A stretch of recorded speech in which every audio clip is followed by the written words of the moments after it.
Oh, okay, I got it. What is the anthology thing, Matt? So it looks like it's kind of based more like with how artists usually kind of combine a couple things. So like you could find for example, the Doctor Hooves. Yeah. It's based on a popular icon from the BBC, which is Doctor Who. Of course. So that's kind of like part of the anthology. So it's like taking pop culture icons, so say like hypothetically Lady Gaga. Yeah. And turning her into a pony and then mashing her up with like the main six, known characters in the actual series. And artists actually have made a lot of different webcomics too that have brought in cult icons, and it actually shows off their work in a nice way too. Fair enough. Kind of like a fan fiction with illustrations. Nothing wrong with fanfic around here, especially in here, especially in this world. Yeah. And for those wondering, we're actually sitting downstairs by the bistro because it's the quietest area we can find to do anything right now. Yeah. Because up on the second floor is where all the action's going on. It is loud and it's crazy up there, and it's not a problem. I think it's actually, I have to give credit where it's due. A lot of people here are very friendly. This is one of the friendlier of the people I've ever seen around here. I have to give that friendlier credit. fandoms, yeah. Yeah, and I mean, you still have your, the stop having fun now people, the people who take it too seriously, that sort of thing. But overall, a lot of us are just laid back. Yeah, it is nice. It's very true. I mean, with the whole thing with the My Little Pony fandom itself, I mean, you're going to find those kind of bad apples, as it is. In any fandom, any conventions, you do find that. However, the main thing with My Little Pony is it's the reason why we have so many adults. A lot of people don't necessarily fit in. They kind of feel left out a bit in main society. They get picked on, bullied. But with My Little Pony and the messages it says, it's like just being different isn't a problem, and it encourages uniqueness and people being different. I mean, let's take an example. Out of the main six, Pinkie Pie is literally insane. Insane with godlike powers.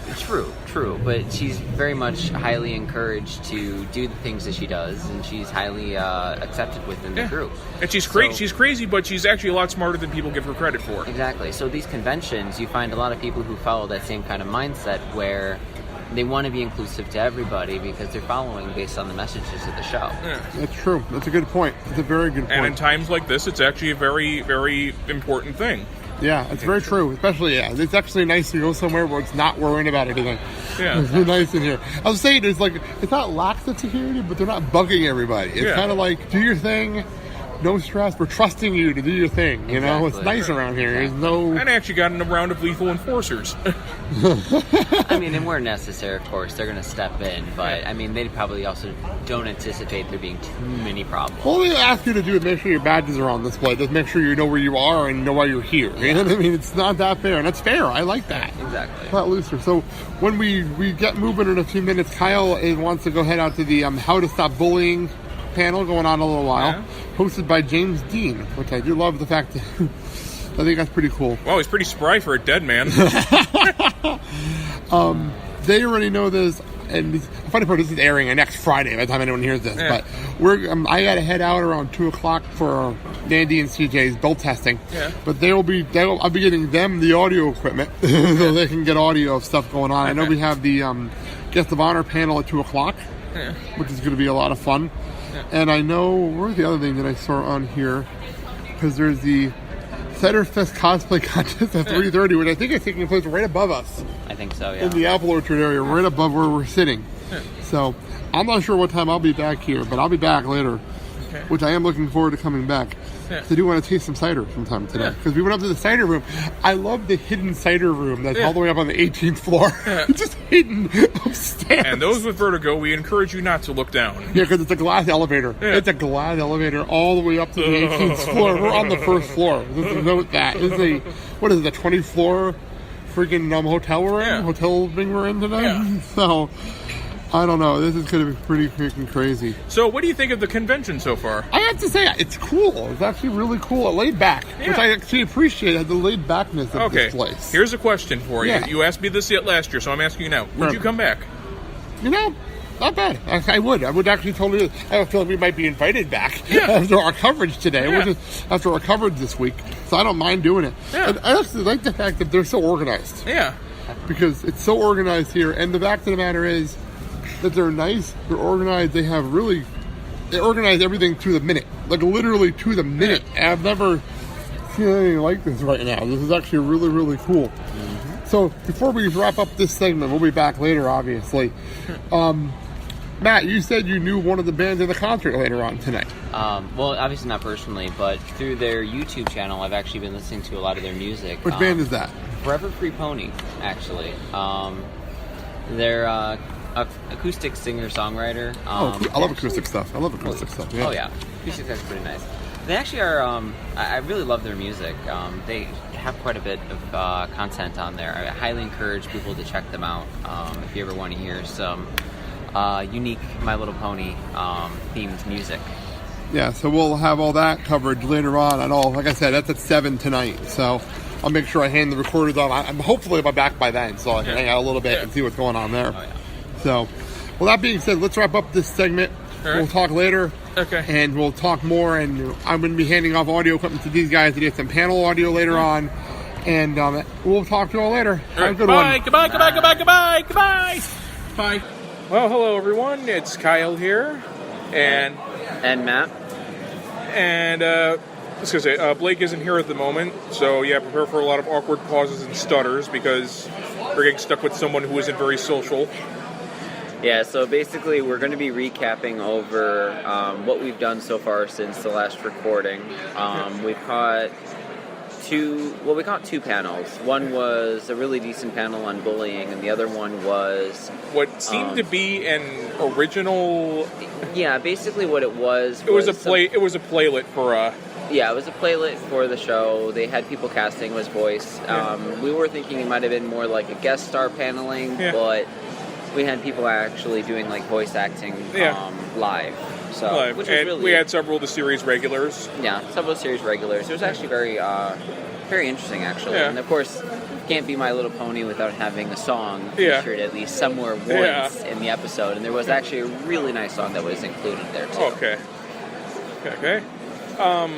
First, we got to talk about the bullying panel. Well, definitely, because. And I know we're going to include it in its entirety here, but first. But first, the recap over what we thought about it. I mean, I really wasn't exactly sure what to expect from the panel, to be honest. I honestly thought it was going to be something along the lines of stupid butt out from South Park, where it's just, you could be cool just like us.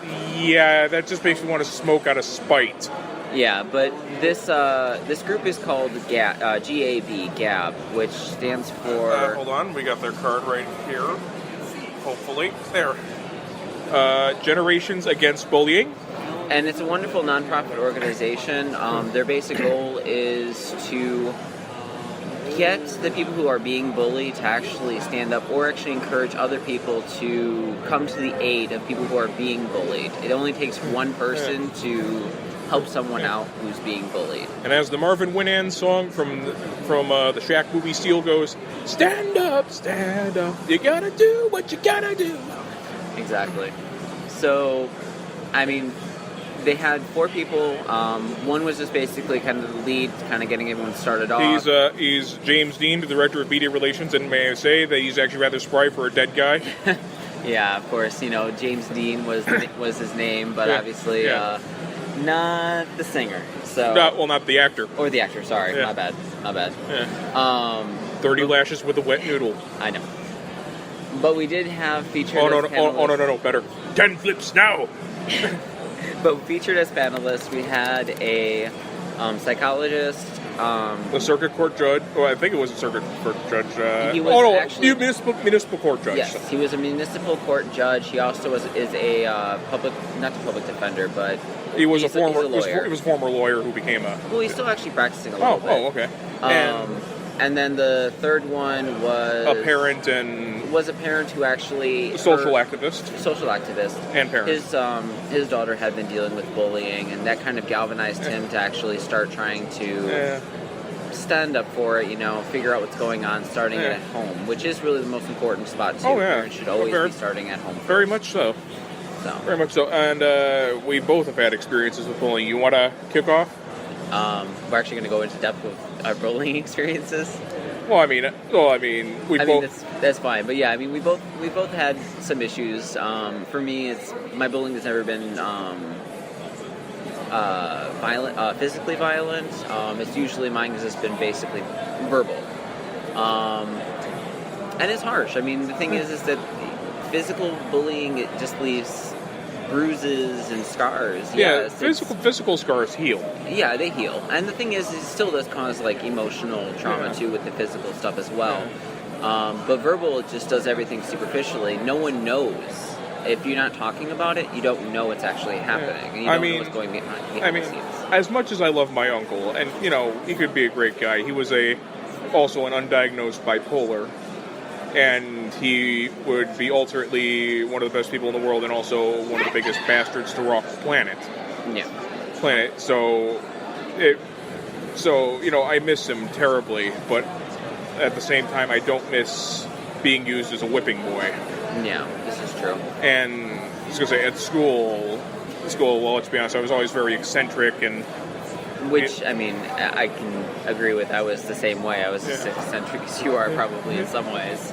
Yeah, and more so. I'll admit that part of it, my problem was, you know, that whole, you know, I'm special thing, and, you know, I probably got a bit of an ego. Yeah. But then again, that kind of comes from bullying, where you're trying to justify, you know, why you shouldn't be bullied. Yeah, exactly. So I think in realistic terms, in reality, I mean, we can talk a little bit about what was covered, but I think probably somewhere in the future we're probably actually just going to be dedicating a whole podcast episode to this. Well, probably not a whole episode, maybe a segment. Or a segment, I'm sorry. Yeah, maybe even a segment, but at the very least it is going to actually have more dedication to it, where we'll see about getting getting James Dean actually to come on the show and actually talk about it more in depth too. Because this is actually worth spreading the news about. Exactly. Because it's, especially in our modern age, I mean, we're getting the verbal, we're getting the physical bullying. And now we're getting to the point where you can't escape it. And you can't escape it because now when you go on the internet, what do you face? You deal with cyberbullying. So it's the good old greater internet fuckwad theory. True. So, I mean, the nice thing with this group, the reason that this nonprofit organization was actually featured here at Ciderfest is because their mission statement is fairly similar to the mission statement of Ciderfest. Inclusion, love, tolerance, you know, all the wonderful stuff that it makes My Little Pony great. And, you know, I love how a lot of people say, well, not all ponies are love and tolerance. Yeah, well, you know, we have crazy fans. We do. True. And this is true. We do, but most of all, from a lot of the people there, they're very kind, very loving. Mm-hmm. These are people who deserve to be happy and feel loved. And Agreed. And, you know, you have these people around who don't feel good about themselves and who feel the need to tear down others. And I will admit, part of my snarky personality comes from that, but also from wanting to make others laugh. Yeah. But when all you do is you tear others down and whittle away their self-esteem piece by piece and basically just drive them ever closer to putting a noose around their neck so you're not human. Yeah. You're not even remotely close to being human. I know we're going to have all these people going, well, it's just human nature to be destructive and that. Explain all the kindness and generosity that humans are capable of too. Richard Dawkins, that's the book, the selfish, I can't remember the name, I think it's like the selfishness gene or something like that. Something like that. Yeah, something like that. Yeah, they're basically trying to make excuses for why humans are bastards. You know, they say that when we're bastards, it's human nature. But, okay. Yeah. But yeah, how come it can't be human nature also to feel compassion for your fellow man, to reach out, to help him? Mm-hmm. Mm-hmm. Help him. I mean, it's got to be the other side of the same coin. I mean, that's what comes with free will. Agreed. It seriously is what comes with free will. Free will. You can either be a dick, or you could be someone who helps. Yep. Agreed. But how about moving forward from the conversation? What were your thoughts on the actual panel itself? I thought it was actually very well done. It was actually very well done. It didn't talk down. It didn't pander to, it should be the school's responsibility. And that, no, it basically said that everybody is responsible for this. True. Responsible for this. I mean, they even called out the zero tolerance laws for this because, let's be honest, there are times where we've seen something going on and, we've wanted to go in and help, but then we've realized that, we're also going to get punished for it too. Exactly. I mean, I fought back against a kid who